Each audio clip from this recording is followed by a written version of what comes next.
Hello guys, good morning all of you. और सभी दोस्तों को मेरा प्यार भरा नमस्कार और तहे दिल से सभी का अभिनंदन एवं हमारी कक्षा में गरीबरथ एजुकेशनल चैनल में आप सभी का स्वागत है और तहे दिल से सभी का अभिनंदन करता हूं। और प्यार भरा नमस्कार के साथ अपने जो है जय हिंद के वंदे मातरम के नारों से खून में आने वाला 5-5 डिग्री का उफान लेते हुए धमाकेदार क्लास लेके आ रहे हैं। ठीक है, हाँ जी। जैसे पिछले वीडियो में कुछ बच्चों के कमेंट आए हैं कि जनसंख्या को प्रभावित करने वाले कारक जो हैं वो उनको जो है भाषा थोड़ी सी उनको समझ में नहीं आई, बहुत दिक्कत आई होगी शायद समझने में, वो इस थोड़ी सी कम आई है। तो मैं उसी क्लास को आज एक फिर से धमाकेदार और अच्छी आवाज़ में मैं पेश कर रहा हूँ, तो ध्यान से आप सुनना। और अपनी जो अच्छे वाली जो निगाहें हैं ना गर्मा गर्म, ये बोर्ड पे बनाए रखो और ध्यान से देखो कि सर क्या बोल रहे हैं और क्या पढ़ा रहे हैं। जो चीज़ समझ में नहीं आती है कमेंट बॉक्स में बताएं, ये चीज़ हमें समझ में नहीं आई है। आपको बेटर से बेटर ट्रिक दूंगा, सबसे अलग ट्रिक, ठीक है, खुद की बनाई हुई या किसी दूसरे यूट्यूब चैनल की चुराई हुई या फिर कॉपीराइट वाला सिस्टम नहीं है। अच्छे से अच्छा तरीका, आसान से आसान तरीका देंगे आपको, और ताकि आपको भविष्य में किसी भी प्रकार की और लाइफ टाइम तक याद रहे वो तरीका अपनाने की कोशिश करेंगे और अच्छे से अच्छा समझाने की कोशिश करेंगे सरल भाषा में। आप देख रहे हो मैथ की क्लास नियमित रूप से आ रही है और दीपक सर आप बिल्कुल शांतिपूर्वक तरीके से आपको बिल्कुल प्यार से पढ़ा रहे हैं। आप जो है ट्रिग्नोमेट्री की जो क्लास है वो नियमित रूप से देखिए, वीडियो जो समझ में नहीं आती है बार बार देखिए। आप अगर बार बार देखोगे तो आपका ही फायदा है, नुकसान नहीं है। आप जैसे बोर्ड के एग्जाम में क्वेश्चन आएगा तो आप आराम से करोगे। वहीं भूगोल जो विषय है उसमें कुछ चीज़ें ऐसी हैं जो बाकी यूट्यूब चैनल पे नहीं है, इस यूट्यूब चैनल पे हैं, क्योंकि एकदम परफेक्ट इंसान कोई नहीं होता। कि पृथ्वी पे जो मानव है सब मानव की अलग अलग जो खूबियाँ होती हैं, सब में अलग अलग टैलेंट होता है। वही मैं ये कहूँगा कि जो है बाकी यूट्यूब चैनल और हमारे यूट्यूब चैनल का एक बार कॉम्बिनेशन जरूर करें। वही आप आइडिया लगाएं कि कौन सा यूट्यूब बेटर दे रहा है। भाई धीरे धीरे हमारा चैनल ग्रो कर रहा है और आशा करता हूं कि आप ऐसे ही हमारे यूट्यूब चैनल को आगे बढ़ाते रहें, शेयर करते रहें और ज़्यादा से ज़्यादा सपोर्ट करते रहें, क्योंकि ये कोई इतना हाई फाई चैनल नहीं है। उत्कृष्ट हो गया, वाईफाई बड़ा हो गया, बहुत सारे स्टेट DIQ से बहुत सारे बने हुए हैं आज के टाइम में तो। लेकिन हमारा जो ये है एक छोटी सी शुरुआत, छोटी सी पहल है जो हम आप लोगों के सामने लेके आए हैं। और ज़्यादा से ज़्यादा शेयर कीजिएगा। हम आपके बड़े भाई, छोटे भाई, बंधु हैं और आपके ही फैमिली के मेंबर हैं, इसलिए आप थोड़ा सा सपोर्ट करिए। आशा करता हूँ, उम्मीद करता हूँ कि आप मेरी फीलिंग, मेरी भावनाओं को समझ पाए हैं और अच्छे से अच्छे सपोर्ट कर रहे हैं और आगे भी भविष्य में ही सपोर्ट करते रहिएगा। और मैं एक बात और बताना चाहूँगा कि आज की भी जो ये हमारी क्लासेस हुई हैं और हमारे पीछे की क्लासेस देखिएगा, तो बहुत अच्छे तरीके से बताया है। और जहाँ नहीं बताया वो टॉपिक बताइएगा कि ये टॉपिक हमारे समझ में नहीं आया, वो टॉपिक फिर से करवा देंगे। और आशा करता हूँ कि आज जो है 300 सब्सक्राइबर का टारगेट है वो आप पूरा करोगे। इसी उम्मीद के साथ मैं चलिए धमाकेदार शुरू करता हूँ। देखो, जनसंख्या वृद्धि है तो जनसंख्या वृद्धि को प्रभावित करने वाले कारक, ठीक है। वैसे तो जनसंख्या वृद्धि को प्रभावित करने वाले कारक मैं आपको 25 बता दूंगा, 30 बता दूंगा, 35 बता दूंगा, 40 भी बता दूंगा, लेकिन जो मुख्य जो कारक हैं उनके बारे में आप अध्ययन करो ताकि आपको लाइफ टाइम तक इस चीज़ को समझ सको। भाई जनसंख्या वृद्धि को कौन कौन से कारक प्रभावित करते हैं, उन कारकों का आप जैसे कि लाइफ टाइम तक यदि याद रखोगे तो आप समझ सकते हो कि जनसंख्या से संबंधित है तो जनसंख्या की वृद्धि को कौन कौन से कारक प्रभावित करते हैं। सामान्य सी बातें हैं, वो सामान्य सी बातें अगर आप याद रखोगे तो बोर्ड के एग्जाम में आप आराम से कर सकते हो। लेकिन आपके दिमाग में ये घूमता रहेगा प्रभावित करने वाले कारक कौन से हैं, आप कन्फ्यूज हो जाओगे। इसलिए जो सामान्य बिंदु हैं वो मैं आपको बताऊंगा, ठीक है, ताकि बोर्ड की कक्षा में आप क्वेश्चन भी आराम से अटेम्प्ट कर सको और आपको अच्छे मार्क्स भी मिल जाएं। और इसी उम्मीद के लिए तो हमने ये यूट्यूब चैनल बनाया है, ठीक है, हाँ जी, ताकि आप एग्जाम में बेटर से बेटर कर सको। हाँ जी, चलिए दोस्तों, हम शुरू करते हैं। जनसंख्या वृद्धि को प्रभावित करने वाले कारक क्या है? जनसंख्या वृद्धि को प्रभावित करने वाले कारक। हाँ जी, देखो, जनसंख्या वृद्धि को प्रभावित करने वाले कारक है। जनसंख्या वृद्धि को प्रभावित करने वाले कारक। अच्छा जी, भाई प्रभाव की बात आ गई तो मैं एक बात और करूंगा यहाँ पे। देखो, एक होती है पवन, एक होती है वायु और एक होती है हवा। इन तीनों में क्या डिफरेंट है बताइएगा जरा, है ना? आप सोच रहे होंगे पवन वायु हवा जो है सेम ही है, लेकिन इन तीनों में भी क्या है? डिफरेंट है। क्या है? डिफरेंट है। देखो, नंबर 1 है क्या? पवन। क्या? पवन, ठीक है। नंबर 2 वायु, ठीक है। नंबर 3 है हवा। इन तीनों में भी क्या है बेटा? डिफरेंट है। क्या है? डिफरेंट है, ठीक है। तीनों क्या है? अलग अलग हैं। क्या है? अलग अलग हैं, ठीक है। सेम नहीं है ये। क्या नहीं है? सेम नहीं है। तीनों क्या है? अलग अलग हैं। कैसे अलग हैं? देखो, पवन जो होती है वो एक गोलार्ध से दूसरे गोलार्ध को चलती है, ठीक है। अब बारी आती है गोलार्धों की। गोलार्ध कौन से होते हैं भाई? गोलार्ध, उत्तरी गोलार्ध और दक्षिणी गोलार्ध, ये क्या है? गोलार्ध हैं। जैसा कि मैंने आपको ट्रिक बताया था, पप्पू कहाँ चला गया? ऊपर चला गया। पप्पू कहाँ चला गया? ऊपर चला गया। याद करो, ऊपर से मैंने क्या बताया था? उत्तरी गोलार्ध, और उसके जस्ट विपरीत मैंने क्या बताया था? दक्षिणी गोलार्ध। एक बार फिर से देखो, मैंने क्या बताया था? ये ग्लोब है, ठीक है। और मैंने इसकी ट्रिक बताई थी, पप्पू कहाँ चला गया? ऊपर चला गया। तो मैंने क्या बताया था? ऊपर उत्तरी गोलार्ध। क्या बताया था? उत्तरी गोलार्ध। नीचे दक्षिणी गोलार्ध। क्या बताया था? दक्षिणी गोलार्ध। ट्रिक मैंने क्या बताई थी? पप्पू कहाँ चला गया? ऊपर चला गया। पप्पू कहाँ चला गया? ऊपर चला गया। तो आप समझ गए होंगे कि मैंने क्या ट्रिक बताई थी? पप्पू ऊपर चला गया, ये ट्रिक बताई थी। और उससे क्या हो गया? उत्तरी गोलार्ध। उत्तरी गोलार्ध के जस्ट विपरीत साइड में कौन सा होता है?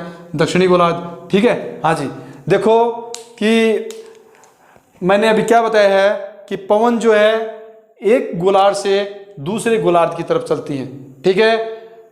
और इसमें इंपॉर्टेंट बात जो है, पवन क्या चलती हैं? जो है उच्च वायुदाब, ठीक है। उच्च वायुदाब से निम्न वायुदाब की ओर चलती है, ठीक है। हमेशा याद रखना, उच्च वायुदाब से निम्न वायुदाब की ओर क्या चलती हैं? पवन चलती हैं, ठीक है। हाँ जी, तो आप समझ सकते हो भाई, उच्च वायुदाब कहाँ होता है? ये भी अपने आप में इंपॉर्टेंट है। उच्च वायुदाब कहाँ होता है? ध्रुव क्षेत्र जो होते हैं वहाँ क्या होता है? वायुदाब क्या होता है? उच्च होता है। ध्रुव कौन से है भाई? जो है ये क्या हो गए? ध्रुव है। ये क्या हो गया? उत्तरी ध्रुव है। और ये क्या हो गया? दक्षिणी ध्रुव है। जो उत्तरी ध्रुव है, उत्तरी ध्रुव में क्या होता है? ध्रुव में हमेशा बर्फ पड़ती है, और बर्फ पड़ने की वजह से वहाँ क्या है? वायुदाब क्या है? अधिक है। और वायुदाब को किस में मापते हैं? बैरोमीटर से। किससे? बैरोमीटर से। हाँ जी, अब देखो मैंने बता दी पवन क्या है? एक गोलार्ध से दूसरे गोलार्ध की तरफ ही चलती हैं। आगे सुन में, पवन हमेशा एक गोलार्ध से दूसरे गोलार्ध की तरफ ही चलती हैं। वहीं वायु जो है, वायुमंडल के अंदर हमारे चारों ओर का जो आवरण है, वायु का जो आवरण है, मतलब कि चारों ओर जो है जलवाष्प हो गया, धूल के कण हो गए, ठीक है। उसमें इंक्लूड वायु की बात आती है, तो वायु जो हर जगह विद्यमान होती है, ठीक है। हाँ जी, आगे सुन में। हाँ जी, वायु क्या है? हर जगह विद्यमान है। इस कमरे में भी विद्यमान है, आप जहाँ बैठे हो वहाँ भी विद्यमान है, आपके आसपास के जितने भी इलाके हैं, वायु हर जगह विद्यमान है, ठीक है। हाँ जी, और वायु और वायुदाब इन दोनों में डिफरेंट है। समझ गए? वायु और वायुदाब में डिफरेंट है। वायुदाब को किससे मापते हैं? बैरोमीटर से, और तापमान को थर्मामीटर से, ठीक है। हाँ जी, आगे सुने। हाँ जी, नंबर 3 है हवा, ठीक है। हवा से आप याद रखो, हवा क्या है? एक गोलार्ध से चलती है, फिर रुक जाती है, फिर चलती है, फिर रुक जाती है, फिर चलती है, फिर रुक जाती है। आप सामान्य भाषा में समझे तो बहुत बार क्या होता है कि आज तो हवा बंद होगी, है ना, हवा कौन चल रहा हवा बिल्कुल ही बंद हो गई आज तो तकड़ी गर्मी है, आज तो तकड़ी उमस हो रही है, हैं जोर की उमस हो रही है, आज तो रांदी कट रही है, ऐसे बोलते हैं ना। तो हम कह सकते हैं कि वायु जो है एक बार चलती है भाई, जैसे उत्तरी गोलार्ध हो गया, उत्तरी गोलार्ध से चली फिर रुक गई, फिर चली फिर रुक गई, ठीक है। इन तीनों में डिफरेंट समझ में आ गया ना? हाँ जी, इन तीनों में अगर डिफरेंट समझ में आ गया तो जो है लाइक का जो ये अंगूठे वाला निशान है वो बेल आइकन है, उस पर आप लाइक कर दो और हमें सपोर्ट कर दो, इस वीडियो को शेयर कर दो, ठीक है। हाँ जी, देखो पवन, वायु और हवा तीनों मैंने डिफरेंट बताया। तीनों में क्या डिफरेंट है? पवन जो है एक गोलार्ध से चलती है और दूसरे गोलार्ध तक चलती रहती है। वायु क्या है? हर जगह विद्यमान होती है, ठीक है। हाँ जी, और हवा जो क्या है एक गोलार्ध से चलती है, फिर रुकती है, फिर चलती है, फिर रुक जाती है, फिर चलती है, फिर रुक जाती है, ठीक है। तो हम कह सकते हैं कि वायु में क्या होता है? अवरोध पैदा होता है। हाँ जी, समझ गए? हाँ जी, देखो हम क्या पढ़ रहे थे? जनसंख्या वृद्धि को प्रभावित करने वाले कारक। और एक खास बात और है, आज जो है क्या है? 24 सितंबर। क्या है? 24 सितंबर है। और 24 सितंबर को क्या हुआ था वो देखो भाई, बहुत खुशी की बात है। जो है 24 सितंबर 2009 को हमने क्या कर लिया था? चंद्रमा पे, मतलब कि जो है चांद आपको पता है, चांद पे जो है हमने क्या कर ली थी? पानी की खोज कर ली थी। और किसने की थी वो देखो, नाम क्या था जिसने मतलब की खोज की? उस यान का था चंद्रयान फर्स्ट, ठीक है, चंद्रयान फर्स्ट, ये नोट कर लेना। आज के दिन जो है चांद पे पानी की खोज हुई थी, कब हुई थी? 24 सितंबर 2009। अच्छा जी, ठीक है। हाँ जी, देखो कैसी चल रही है अपनी क्लास। आशा करता हूं कि धमाकेदार चल रही होगी और अच्छे तरीके से, शानदार तरीके से आपको मैं शायद बता रहा होगा, बिल्कुल आसान तरीके से और सिंपल तरीके से समझा रहा होगा कि आप इस चीज़ पे फोकस डालो कि पढ़ा क्या रहे हैं, ठीक है। हाँ जी, अब देखो हम बात करेंगे प्रभावित करने वाले कारकों के बारे में। तो प्रभावित करने वाले कारकों में सबसे पहला क्या है? जलवायु। क्या है? जलवायु। क्या है? जलवायु। क्या है? नंबर 1 जलवायु, ठीक है। हाँ जी, नंबर 2 क्या है? स्थलाकृति। क्या है? स्थलाकृति, मई जहां हम रह रहे हैं वो भाग कैसा है। नंबर 3 क्या है? क्या है? बेरोजगारी या फिर बेरोजगारी, ठीक है। नंबर 4 क्या है? औद्योगिकरण। क्या है? औद्योगिकरण, ठीक है। और नंबर 5 क्या है? चिकित्सा, ठीक है। हाँ जी, और नंबर 6 क्या है? जो है शिक्षा स्तर, ठीक है। और नंबर 7 क्या है? यातायात, ठीक है। और नंबर 8 क्या है भाई? यातायात आ गया, शिक्षा आ गई, जलवायु आ गई, स्थलाकृति आ गई, बेरोजगारी आ गई, औद्योगिकरण आ गया, चिकित्सा आ गया, और लास्ट अपना क्या बच गया? क्या आ गई? जलापूर्ति। क्या बच गया? जलापूर्ति, है ना? हाँ जी, और अगर यदि आप आगे भी लेना चाहते हो इस बिंदु को तो आगे भी आप ले सकते हो। इसके अलावा भी बहुत होते हैं, जैसे कि बहुत नगरीय हो गया, नगरीकरण हो गया, ठीक है। हाँ जी, और नगरीकरण के अलावा जो है वनस्पति है, वो भी जो है जनसंख्या वृद्धि को प्रभावित करती है, ठीक है। हाँ जी, आप ले सकते हो वनस्पति, ठीक है। और नंबर 10 ले सकते हो जो है कृषि, ठीक है। हाँ जी, और भी बहुत सारे बिंदु बच गए जो कि जनसंख्या वृद्धि को प्रभावित करते हैं। हाँ जी, ये बिंदु कैसे लगे भाई? इस जलवायु जलवायु मैंने अभी बताया आपको। जलवायु क्या होती है कि हमारे आसपास का जो वातावरण है, मतलब कि उत्तरी गोलार्ध में क्या मतलब किस तरीके का वातावरण है, दक्षिणी गोलार्ध में किस तरीके का वातावरण है, भाई कौन कौन से जो अक्षांशों के बीच जो है तापमान अधिक पाया जाता है, या फिर कौन से अक्षांशों के बीच तापमान कम पाया जाता है, कहाँ जनसंख्या अधिक निवास करती है, वो किस में आएगा, जलवायु में। भाई जहाँ जलवायु अनुकूल होगी, मतलब कि अच्छे जो है अनुकूल वातावरण मिलेगा, तो वहाँ जनसंख्या अधिक निवास करेगी। तो स्वाभाविक सी बात है जो है जलवायु जो है जनसंख्या वृद्धि को प्रभावित करता है। जैसे कि अपना समशीतोष्ण जो है शीतोष्ण जलवायु जहाँ मिलती है वहाँ जनसंख्या अधिक निवास करती है। भाई 3 कटिबंध थे, कौन से, शीत कटिबंध, शीतोष्ण कटिबंध और उष्ण कटिबंध। जैसे कि उष्ण और शीतोष्ण कटिबंध में जनसंख्या अधिक निवास करती है, जबकि शीत कटिबंध में बहुत ही कम जनसंख्या निवास करती है। ठीक है, हाँ जी।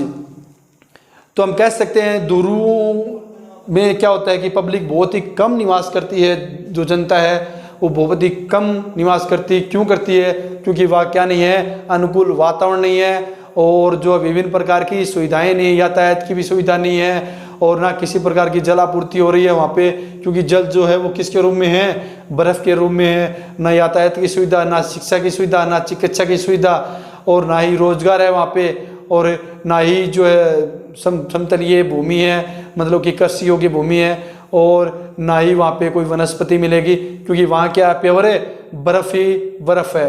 तो हम कह सकते हैं कि जो है जलवायु का जो है विशेष भूमिका होती है किसमें, जनसंख्या वृद्धि में। हाँ जी, आगे सुनने जलवायु को हम समझ सकते हैं आराम से, जैसा कि मैंने आपको बता दिया अच्छे तरीके से जलवायु की भूमिका कैसे रहेगी।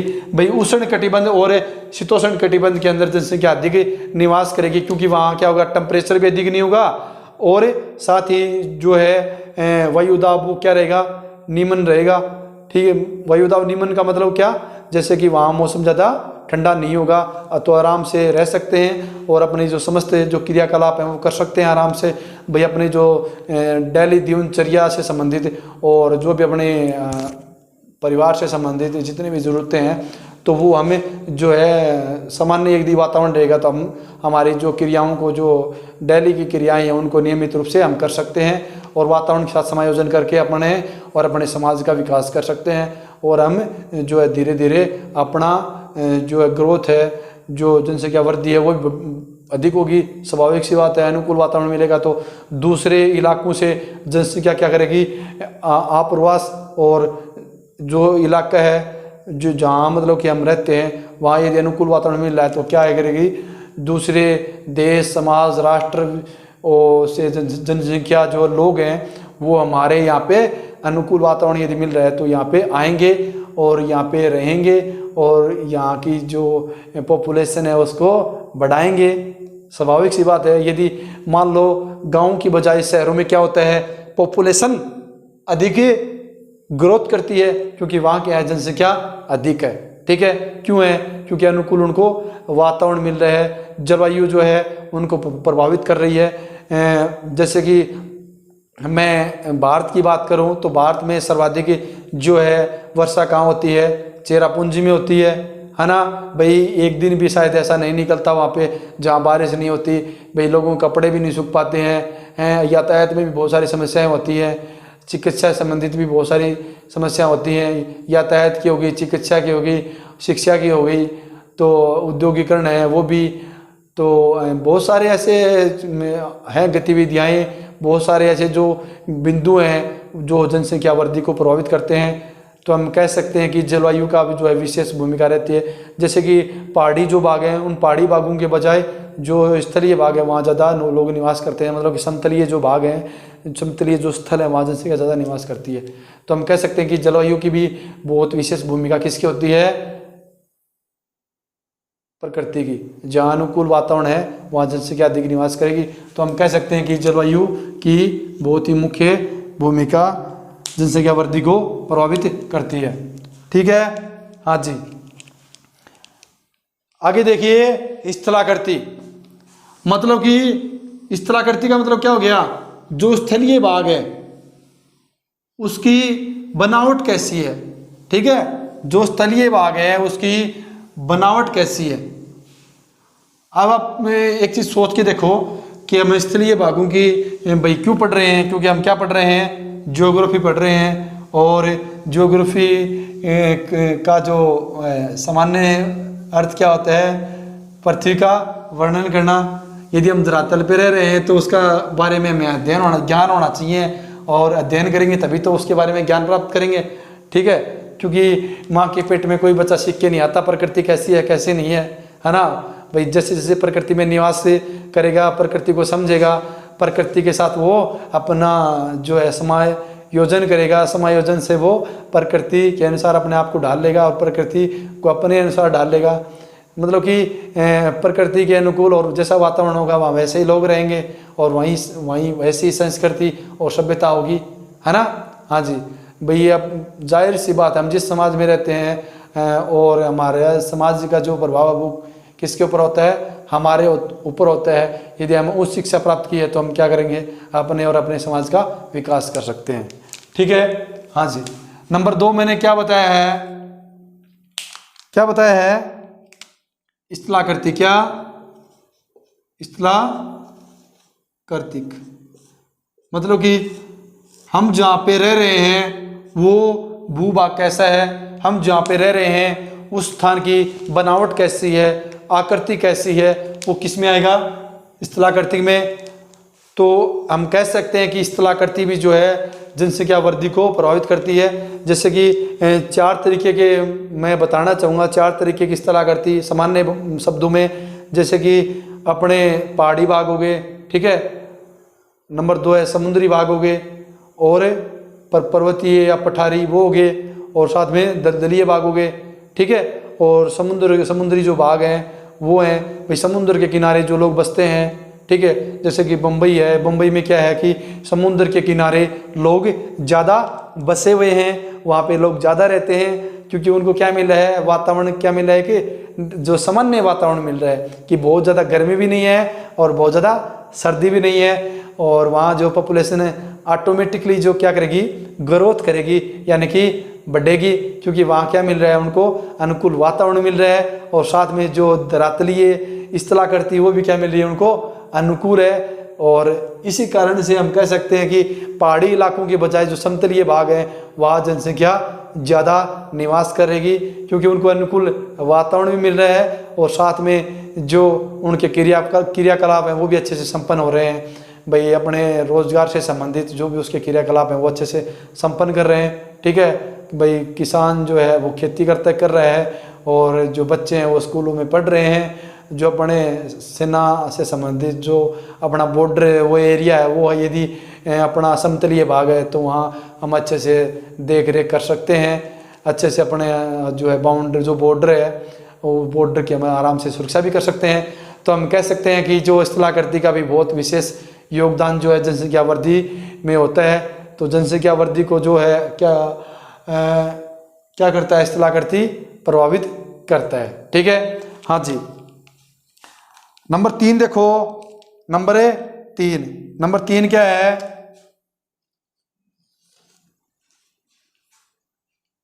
भाई नंबर 1 जलवायु आ गया, नंबर 2 इस्तिलाह कर्ती आ गया, ठीक है। नंबर 3 आप शिक्षा स्तर ले सकते हो, क्या शिक्षा स्तर,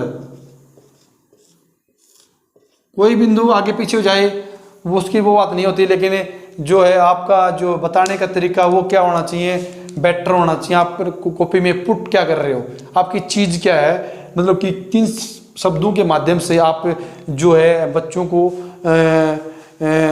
जो है अवगत करा रहे हैं, मेरे लिए वो इम्पोर्टेंट है। आप कॉपी में क्या लिख रहे हो वो इम्पोर्टेंट है। आप की जो बोर्ड के एग्ज़ाम है उसमें आप कॉपी के अंदर क्या पुट कर रहे हो, आपकी भाषा कैसी है, आप समझाने का तरीका कैसा है, वो होता है मेन, कि आपकी जो भाषा है वो क्या समझे, टीचर समझे, और सामान्य शब्दों में, ताकि वो समझ जाए कि बच्चा क्या है, बेटर है, ठीक है। यदि मैं आपको बेटर तरीके से पढ़ाऊंगा तभी तो आप बेटर तरीके से कर पाओगे। हाँ जी, देखो शिक्षा स्तर का सामान्य सा अर्थ आपको पता है जो है शिक्षा का स्तर, ठीक है भाई। जैसे कि गांव है, शहर है, ठीक है, तो उनमें शिक्षा का स्तर क्या होता है, भाई थोड़ा सा ऊपर नीचे होता है, ठीक है। जैसे कि गांव में जो है प्राइमरी स्कूल, माध्यमिक स्कूल और जो है सीनियर स्कूल यही मिलेंगे आपको।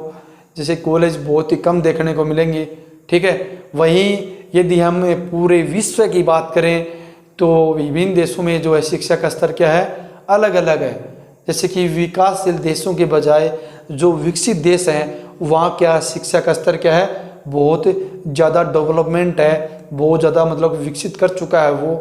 तो हम कह सकते हैं कि जहाँ जो है अनुकूल और साथ में जो है क्या शिक्षा का स्तर अच्छा है, वहाँ पे क्या होंगे, बच्चे अधिक जाएंगे पढ़ने के लिए और अधिक से अधिक वहाँ क्या होगा, जो है शिक्षा का स्तर बढ़ेगा। शिक्षा का स्तर बढ़ेगा तो कॉलेज हैं वो और भी बढ़ेंगे, क्योंकि जितने ज़्यादा बच्चे आएंगे उतने ही ज़्यादा क्या होंगे, शिक्षा के जो स्कोप हैं, रोजगार के अवसर हैं वो भी क्या होंगे, अधिक होंगे। और अधिक से अधिक लोग शिक्षित होंगे, अपने समाज का, अपने राष्ट्र क्या करेंगे, तो विकास करेंगे। तो हम कह सकते हैं कि शिक्षा का भी जो है विशेष योगदान जनसंख्या वृद्धि को प्रभावित करता है।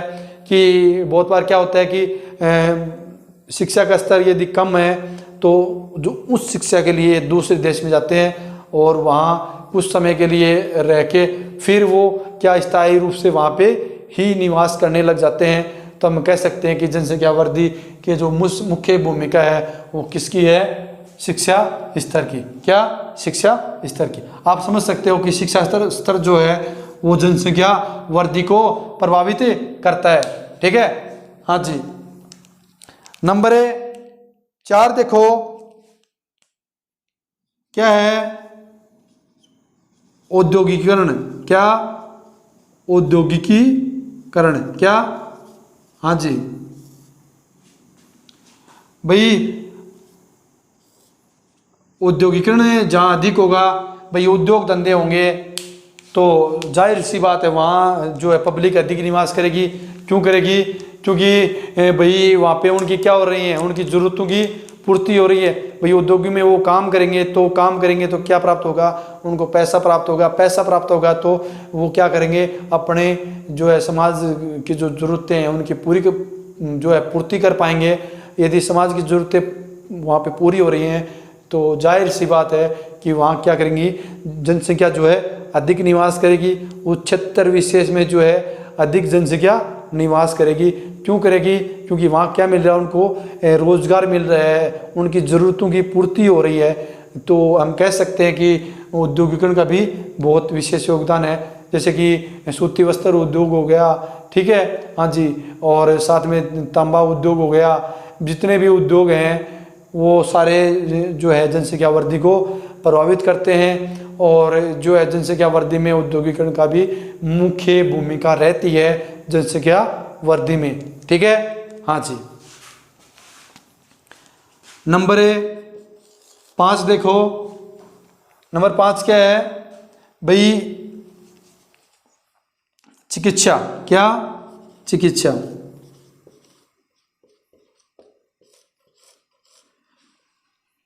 भाई जैसे कि कोरोना महामारी आई थी, कोरोना महामारी में क्या हुआ था कि बहुत सारे देश, या फिर मैं विश्व की बात करूं तो बहुत सारे देश जो है लगभग जो है कोरोना से ग्रसित हो गए थे और पूरे विश्व में कोरोना महामारी जो है वो फैल गई थी, ठीक है। हाँ जी। तो क्या हुआ कि वैक्सीन तैयार की। वैक्सीन कैसे तैयार की, जो है हमारे जो साइंटिस्ट जो थे उन्होंने क्या किया भाई, विज्ञान की तकनीकी के माध्यम से क्या किया, वैक्सीन तैयार की और लोगों को जो है पूरा जो है अपना जितना भी होता है, जैसे कि उन्होंने अपने जो है पब्लिक को बचाने के लिए उन्होंने वैक्सीन तैयार की। तो अधिक से अधिक लोगों को क्या दिया, वैक्सीन का डोज दिया और अधिक से अधिक लोगों को बचाया। तो हम कह सकते हैं कि जो है अपना चिकित्सा जो है वो चिकित्सा भी जो है जनसंख्या वृद्धि को प्रभावित करती है। भाई जहाँ उचित चिकित्साएं सुविधाएं मिलेंगी, साथ ही भाई वहाँ पे एम्बुलेंस की सुविधा होगी और विभिन्न प्रकार के हॉस्पिटल होंगे, है ना भाई, नए नए हॉस्पिटल होंगे और जैसे हर बीमारी का अलग से हॉस्पिटल मिलेगा, तो वहाँ जाहिर सी बात है जो है जनसंख्या अधिक निवास करेगी। जैसे कि आप देख सकते हो बड़े बड़े शहरों में क्या है, जो चिकित्साएं सुविधाएं हैं वो गांव की बजाय, नगरों के बजाय, कस्बों की बजाय क्या है, अधिक हैं। क्या है, अधिक हैं। ठीक है, हाँ जी। नंबर 6 टॉपिक देखो। 6 नंबर पे आप क्या ले सकते हो भाई, अपन ने यहाँ तक अध्ययन कर चुके हैं। पहला जलवायु कर चुके हैं, दूसरा स्थल आकृति, शिक्षा हो गई, औद्योगिकरण होगी, चिकित्सा हो गई, और यातायात। क्या, यातायात। तो हम कह सकते हैं कि यातायात की भी जो है विशेष भूमिका होती है भाई। जो है क्या, यातायात के माध्यम से हम क्या कर सकते हैं, एक स्थान से दूसरे स्थान पर हम गमन कर सकते हैं। यातायात भी हमारे जीवन का एक हिस्सा है, हमारे जीवन का एक पहलू है, हमारे जीवन की जरूरत पूरी करता है यातायात के माध्यम से हम एक स्थान पर दूसरे स्थान पर गमन करते हैं। और यातायात के माध्यम से जो है हम हमारे समाज की जो अर्थव्यवस्था है उसमें भी भूमिका निभाता है। यातायात की विशेष भूमिका होती है, और यातायात के माध्यम से मानव की, समाज की, राष्ट्र की जो है आधारभूत उस पर जो है अर्थव्यवस्था वो टिकी रहती है। हाँ जी, कैसे, जैसे कि अब भारत में रेलवे विभाग हो गया। क्या, रेलवे विभाग हो गया। बाहर देख लो, विश्व देख लो, कोई भी देश आप देख सकते हो, तो जो है ये 3 हैं, इन तीनों की बहुत ही विशेष भूमिका रहती है। जैसे कि रेलवे हो गया, वायुयान हो गया। ठीक है, नंबर 3 सड़क परिवहन। क्या, सड़क परिवहन। तो हम कह सकते हैं कि इसकी भी बहुत विशेष भूमिका रहती है। जैसे कि रेलवे डिपार्टमेंट द्वारा क्या करते हैं, ट्रेनों में कोयले भर भर के एक स्थान से दूसरे स्थान से, एक प्रदेश से दूसरे प्रदेश को जो है हमें जो माल सप्लाई करते हैं, कोयला जो एक राज्य से दूसरे राज्य को हम कोयला भेजते हैं, या फिर जो अपने जीवन से संबंधित मानव की जो ज़रूरतें हैं उनके अकॉर्डिंग जो सामान होता है वो ट्रेनों में पैक हो के एक स्थान से दूसरे स्थान पर, एक प्रदेश से दूसरे प्रदेश की तरफ जाता है। जैसे कि आप देखते हो अपने आसपास के जो जितने भी रेलवे स्टेशन हैं, आपने देखा भी होगा कि ट्रेनों में अपलोड हो के जाता है, एक स्थान से दूसरे स्थान पर आ जाता है। तो हम कह सकते हैं कि रेलवे डिपार्टमेंट का भी जो है बहुत विशेष योगदान है। और वायुयान जो है, वायुयान के माध्यम से जो है एक देश से दूसरे देश को जो है जहाँ मतलब कि किसी जो है चीज़ की उपलब्धता ज़्यादा है, मतलब कि जैसे कि भारत में गेहूँ ज़्यादा उत्पादित होता है, चावल ज़्यादा उत्पादित होता है, तो हम जो है अपना जो खाद्यान्न की जो चीज़ें हैं, चावल हो गया, गेहूँ हो गया, चना हो गया, तो जैसे जिन देशों को ज़रूरत है, भाई हमारी उपलब्धता क्या है, ज़्यादा है, ये हमारी उपलब्धता से अधिक है, तो हम क्या करेंगे, ये दूसरे देश को जो है निर्यात कर देते हैं। ठीक है, हाँ जी, क्या कर देते हैं, निर्यात कर देते हैं। और हमें यदि ज़रूरत है दूसरे देश में, जैसे कि कुवैत वगैरह वगैरह हो गया, उनमें जैसे कि क्या है कि जो है तेल की मात्रा है, जैसे पेट्रोल हो गया, डीजल हो गया, वहाँ क्या है अधिक है, तो हम क्या कर सकते हैं, वहाँ से आयात कर सकते हैं और अपना जो है गेहूँ है, चना है, जो भी अपना जो है कृषि से जो प्राप्त होता है, तो हम क्या करते हैं, उस जो है माल को विदेशों में सप्लाई कर देते हैं, और वहाँ से जो है अपने ज़रूरत के अकॉर्डिंग, जैसे तेल है तो तेल की हमें ज़रूरत है तो हम क्या करेंगे, विदेशों से मंगवा लेंगे, है ना। यदि हमको जिस चीज़ की ज़रूरत है हम क्या करेंगे, हमारे देश में यदि कमी है तो हम दूसरे देश से मंगवा के हमारी ज़रूरतों क्या कर सकते हैं, पूरा कर सकते हैं। ठीक है, हाँ जी, ये जैसा कि आपको विधि दयानी की पता है। हाँ जी, और सड़क परिवहन के माध्यम से जैसे कि एक राज्य से दूसरे राज्य को, एक प्रदेश से दूसरे प्रदेश को, गाँवों से शहरों में, शहरों से गाँव में जो है माल सप्लाई होता है। आप अच्छे से पता है, जो है गांव के लोग क्या करते हैं, यदि उनको कोई इम्पोर्टेंट चीज़ लेके आनी होती है तो गांव में शायद नहीं, क्या होता है कि वो चीज़ मिल जाए तो बढ़िया है, नहीं भी मिलती है तो क्या करते हैं, जो शहरों की ओर गमन करते हैं, वहाँ से जो चीज़ लेके आते हैं और अपना जो दिनचर्या है वो बनाए रखते हैं, अपनी ज़रूरतों की पूर्ति करते हैं। तो हम कह सकते हैं कि यातायात का भी बहुत बड़ा विशेष योगदान होता है। कि जनसंख्या वृद्धि को जो है यातायात भी प्रभावित करता है। ठीक है, हाँ जी।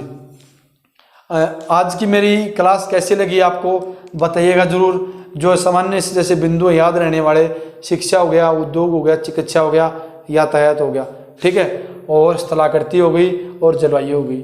ये क्या है कि मुख्य मुख्य बिंदु हैं, ये आप आराम से याद कर भी सकते हो।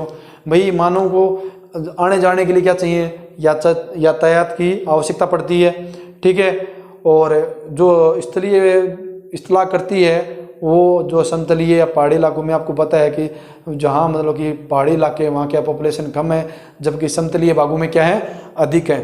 नंबर 3, चिकित्सा सुविधा चाहिए। बीमार हो गया तो हॉस्पिटल में भी उसको जरूरत है, यदि है तो वो जाएगा, जरूरत नहीं है तो क्यों जाएगा। लेकिन यदि वो बीमार है तो हॉस्पिटल जाएगा, तो उसको मेडिसिन से संबंधित भाई जो भी होती हैं, बीमार हो गया तो उसको भाई चिकित्सा की सुविधा चाहिए, तो वो हॉस्पिटल होने बहुत ज़रूरी हैं।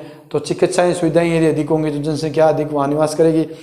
और दूसरा, शिक्षा का जो स्तर है यदि वो अधिक होगा तो वहाँ भी क्या करेंगे, जनसंख्या जो है अधिक निवास करेगी, तो जो है शिक्षा का भी बहुत विशेष योगदान होता है। और फिर ये यातायात, जहाँ मतलब कि पॉपुलेशन अधिक है, लोगों की ज़रूरतें अधिक हैं, तो उनको भाई ज़रूरतों के अकॉर्डिंग सामान भी चाहिए। तो सामान किसके माध्यम से एक स्थान से दूसरे स्थान पर सप्लाई होता है, यातायात के माध्यम से। यातायात के माध्यम से जो है सामान एक स्थान से दूसरे स्थान पर सप्लाई होता है, ठीक है।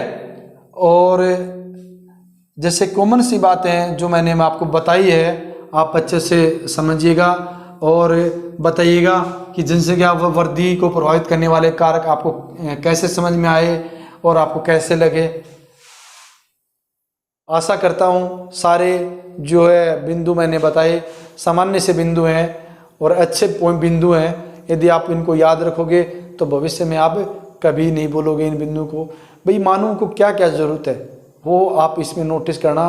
भाई यातायात चाहिए, चिकित्सा चाहिए, चिकित्सा चाहिए, साथ में अपना जो स्थलाकृति वो भी चाहिए, औद्योगिकरण उसको रोजगार के लिए चाहिए और जलवायु उसको अनुकूल चाहिए। आप समझ गए कौन कौन से बिंदु इम्पोर्टेंट है, मैंने आपको बता दिए हैं। और मैंने आपको एक चीज़ और बताई है, आज के दिन क्या हुआ था, जो है भारत ने चांद पर पानी की खोज की थी, ठीक है। कब की थी? 24 सितंबर 2009 को, ठीक है। और आशा करता हूँ, उम्मीद करता हूँ आप अच्छे से समझ पाए और आपको हमारी पूरी वीडियो जो है अच्छी लगी। इसलिए हमारे चैनल को लाइक कीजिएगा, सब्सक्राइब कीजिएगा, शेयर कीजिएगा, और ताकि अधिक से अधिक बच्चों को फ़ायदा हो। और जो मैंने बिंदु बताए हैं उन बिंदु का जो है अपने एजुकेशन से संबंधित अपने NCERT सिलेबस के अकॉर्डिंग मैंने आपको पढ़ाया है। और जो है मेन चीज़ें, जो लेटेस्ट चीज़ें हैं, डेली जो दिवस होता है, जो दिन होता है, वो मैं आपको बताता हूँ इम्पोर्टेंट बातें। तो आपका जीके भी तैयार हो रहा है और साथ में आपका विषय जो है वो भी तैयार हो रहा है। आज के लिए इतना है दोस्तों। जय हिंद, जय भारत, वंदे मातरम। और ये क्लास आपको कैसी लगी ये भी बताइएगा। हमारे चैनल को लाइक कीजिएगा, सब्सक्राइब कीजिएगा, शेयर कीजिएगा, और कोई दिक्कत हो तो बता दो। जय हिंद, जय भारत।